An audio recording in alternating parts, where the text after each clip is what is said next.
नरेंद्र मोदी हाय हाय, सारा कानून वापिस लो। नरेंद्र मोदी हाय हाय, सारा कानून वापिस लो।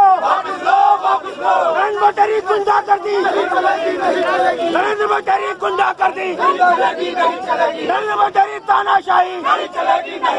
नरेंद्र मोदी होश में आओ, सारा कानून वापिस करो, वरना गद्दी छोड़ दो।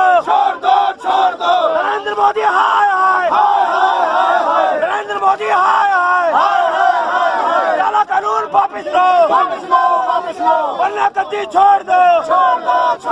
नरेंद्र मोदी हाय हाय, नरेंद्र मोदी हाय हाय, नरेंद्र मोदी हाय हाय, नरेंद्र मोदी हाय हाय, नरेंद्र मोदी हाय हाय, नरेंद्र मोदी हाय हाय, काला कानून वापिस लो, वरना गद्दी छोड़ दो। किसान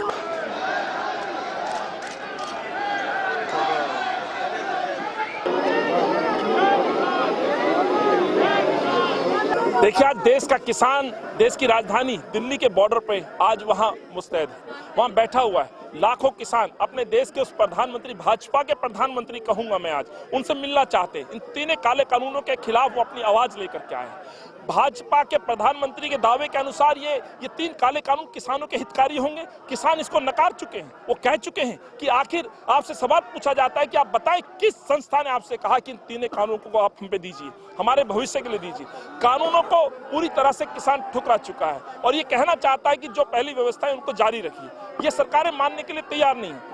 जिस देश को कृषि प्रधान देश कहा जाता था साथियों, आज उस देश को पूंजीपतियों का देश कहा जाने लगा है। पूंजीपतियों को इस देश की कमान सौंपने का काम भाजपा के प्रधानमंत्री और भाजपा के नेता कर रहे हैं। उसी के खिलाफ किसानों की आवाजों को लेकर के आज इनके भाजपा के कार्यालय पर आए। भाजपा का कहना है कि ये सिर्फ कांग्रेस जो है प्रोपेगेंडा चला रही है, ये किसानों की हितकारी का बिल है और ये सिर्फ एक कांग्रेस की एक। देखिए, किसान तो हर उस आवाज को उठाएगी जो मजदूरों से, किसानों से, गरीबों से जुड़ी हुई। पहले ही दिन हमारे नेता राहुल गांधी जी ने, कांग्रेस के सांसदों ने पार्लियामेंट में कहा था, आप कोरोना के इस महामारी के इस आपदा के समय को अवसर में मत बदलिए, आप बगैर सुने बगैर बातचीत के इन काले कानूनों को मत थोपिए। पहले ही दिन से राहुल गांधी सड़कों पर है। सवाल ये उठता है कि इस तरह के आंदोलनों को बदनाम और दबाने की कोशिश भाजपा लगातार करती रही।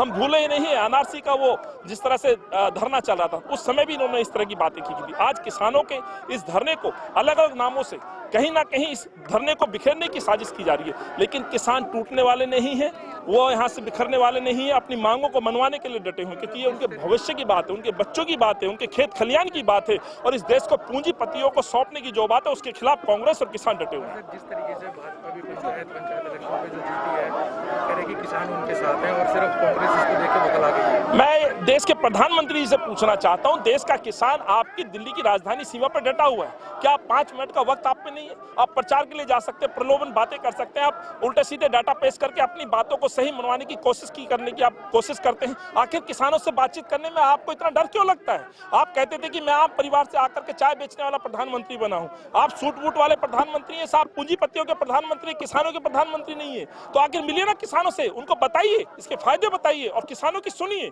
कि आखिर किसान मानने के लिए तैयार क्यों नहीं है। एमएसपी की मांग को आप क्यों जारी नहीं करते हैं? आप जिस तरह से मंडियों को खत्म करने की साजिश की जा रही है, जिस तरह से अडानी अंबानी को फायदे पहुंचाए आपने पीछे भूतकाल में, आप देखिए किस तरह की योजनाएं लागू की है और किस तरह से इन पूंजीपतियों को देश के शीर्ष स्थान पर बना करके बैठा दिया गया। ये किसानों के खून को नोचने का काम करेंगे, चूसने का काम करेंगे। सभी प्रदर्शनकारियों से अनुरोध है, संयम बना के रखें और बैरिकेड से दूर। सभी प्रदर्शनकारियों से अनुरोध है, बैरिकेड पर न चले, चढ़ने की कोशिश करने से किसी लड़ने का काम कर रहे हैं। आज भाजपा के कार्यालय पर आने का जो उद्देश्य है साथियों, उससे ही सरकार भाजपा के प्रधानमंत्री नरेंद्र मोदी मोदी जी को उठाने के लिए आए हैं।